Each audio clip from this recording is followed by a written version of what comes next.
Halo, selamat datang kembali di sesi pendalaman kita yang ini khusus buat Anda nih. Iya, halo semua. Hari ini kita mau coba bahas lebih dalam ya soal buku yang terkenal banget itu loh, John Gray, Men Are From Mars, Women Are From Venus.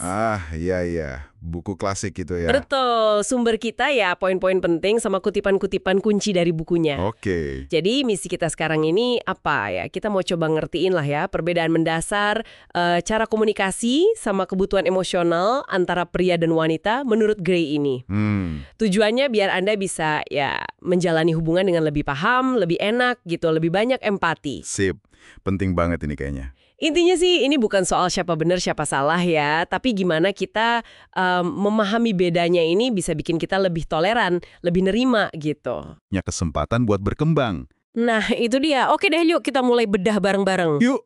Salah satu gesekan paling sering nih, mungkin Anda juga sering dengar atau malah ngalamin sendiri, wanita suka ngerasa pria itu nggak benar-benar dengerin. Aha. Malah buru-buru nawarin solusi, jadi kayak Mr. Fix It gitu. Iya. Itu sering banget kedengaran. Nah, sebaliknya, pria sering ngerasa pasangannya kok kayaknya mau ngubah-ngubah dia terus ya.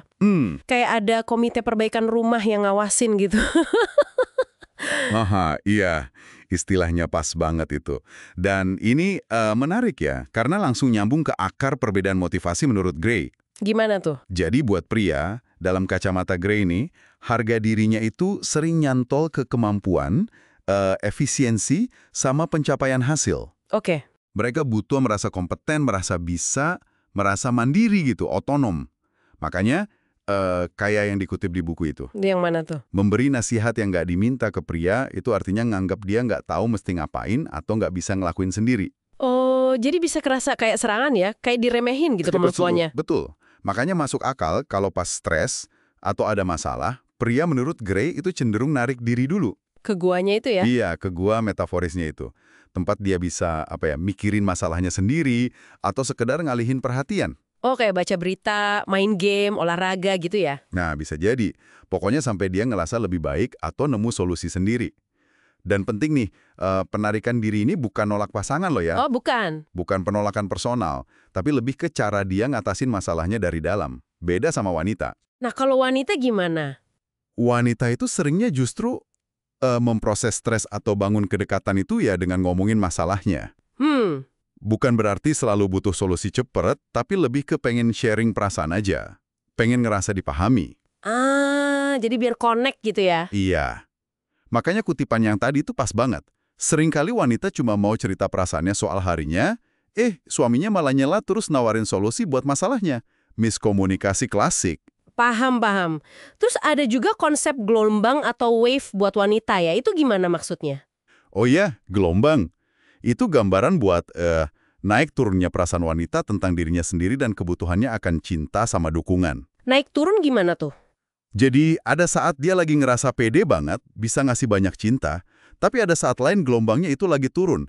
Dia jadi lebih rapuh, lebih butuh ditenangin, dipahami. Jadi kayak siklus gitu ya? Iya, semacam siklus emosional yang normal menurut Gray.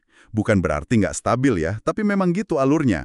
Dan justru pas gelombang lagi turun itu, dia paling butuh kepedulian ekstra. Oke. Nah, ini nyambung ke kebutuhan emosional primer yang katanya beda banget ya antara pria dan wanita menurut Gray. Beda dan spesifik banget dia ngejelasinnya. Coba, gimana tuh? Oke, menurut Gray ini, pria itu utamanya butuh kepercayaan. Anda percaya dia mampu. Penerimaan, Anda nggak coba ubah dia. Penghargaan, Anda hargai usahanya. Terus? Kekaguman, Anda kagum sama kualitasnya. Persetujuan, Anda hargai pendapatnya. Sama dorongan, Anda dukung dia. Wah, banyak ya. Kalau wanita? Nah, kalau wanita utamanya butuh kepedulian. Anda nunjukin minat ke perasaannya, pemahaman. Anda dengerin tanpa ngejudge, rasa hormat. Anda hargai hak dan butuhnya dia. Ada lagi?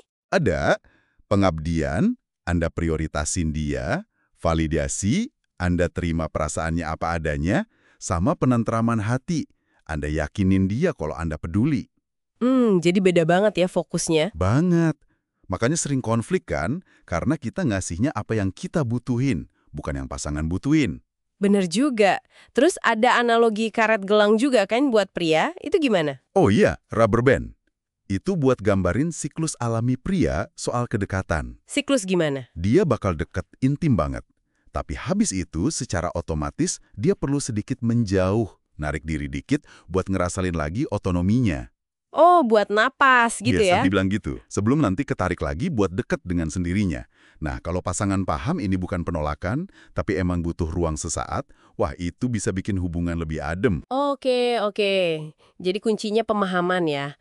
Nah, dengan semua bedanya ini, komunikasinya gimana biar lebih efektif menurut Gray? Selain tadi pria belajar dengerin buat paham, bukan cuma buat benerin. Ya, empati itu kuncinya. Mungkin cukup bilang, kayaknya harimu berat ya. Gitu aja udah cukup kadang. Terus buat wanita, Gray nyaranin buat coba minta dukungan tuh langsung dan jelas. Contohnya, Misalnya, boleh nggak peluk aku sekarang? Gitu. Daripada ngasih kode atau malah jadi nyindir atau kritik. to the point ya. Iya, ada juga teknik spesifik kayak surat cinta atau love letter itu.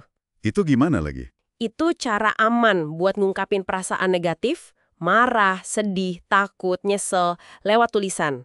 Ada strukturnya, nanti diakhiri dengan apa yang Anda inginkan sama ungkapan cinta. Biar keluar unek-uneknya tapi nggak destruktif. Menarik juga ya tekniknya. Nah, selain ngertiin perbedaan Mars dan Venus sekarang, katanya masa lalu kita juga ngaruh ya, apalagi pas emosi lagi tinggi. Prinsip 90-10 itu? Betul banget. Prinsip 90-10. Ini penting nih. Gimana tuh prinsipnya? Prinsipnya bilang, kalau kita lagi kesel banget atau reaksinya berlebihan sama sesuatu yang terjadi sekarang, seringkali itu 90% dari rasa kesel itu sebenarnya datang dari masa lalu kita yang belum beres. Maksudnya? Ya, luka lama atau pengalaman dulu yang kepicu lagi. Cuma 10% aja yang benar-benar gara-gara situasi saat ini. Wow, dalam juga ya. Iya. Jadi ini bantu kita sama pasangan buat nggak langsung nyalain situasi atau orang lain sepenuhnya kalau ada ledakan emosi. Tapi juga ngajak lihat ke dalam diri sendiri. Oke, jadi banyak banget ya yang bisa kita ambil dari pembahasan ini. Kesimpulan besarnya apa nih kalau gitu? Ya, balik lagi ke ide awal tadi ya. Menerima dan menghargai perbedaan itu jadi fondasi penting biar cinta bisa awet dan berkembang. Benar, kayak kata Gray lagi, cinta itu ajaib dan bisa bertahan kalau kita ingat perbedaan kita. Nah, pas banget. Sebagai penutup nih, mungkin ada sesuatu buat Anda renungkan di rumah. Apa tuh? Coba deh, pikirin satu interaksi Anda baru-baru ini. Sama pasangan, teman, atau siapa aja yang penting buat Anda. Bisa nggak Anda lihat dinamika Mars-Venus ini main di situ setelah kita obrolin tadi? Menarik buat direfleksiin ya. Dan yang lebih penting lagi, kira-kira pemahaman ini bisa bantu Anda ngadepin situasi mirip nanti dengan cara yang beda nggak? Pertanyaan bagus tuh. Oke deh, terima kasih banyak ya sudah berbagi wawasan. Sama-sama. Dan buat Anda, terima kasih sudah menyimak sesi pendalaman kita kali ini. Semoga wawasan ini berguna ya. Sampai jumpa lagi.